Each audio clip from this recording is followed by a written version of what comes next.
this kind of character, he's also been in other films. He's in Affliction and he's in Autofocus.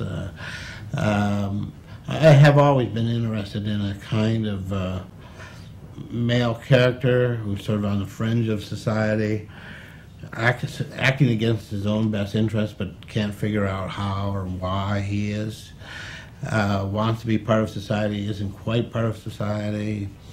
That sort of character, I guess, obviously, I've spent enough years in therapy to understand that it comes from me. Mm-hmm.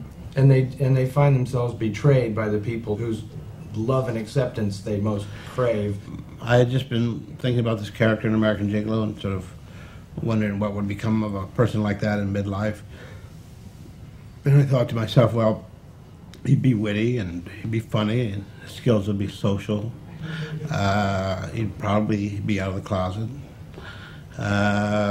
He would be like a society walker, I guess. That would be how the metaphor would translate 25 years later. And I thought, well, a society walker, that's an interesting occupational metaphor. And I had done, over the years, a number of occupational metaphors. Service industry people on the fringe, a taxi driver, a gigolo, a drug dealer. And so I said, well, I'll make this the fourth one of those. So at 20, he was angry and a taxi driver. At 30, he was narcissistic and a gigolo. And 40, he's anxious and a drug dealer. And now he's 50, and he's a walker, and he's superficial. And it's a kind of progression in my mind. I guess it has to do with my own life.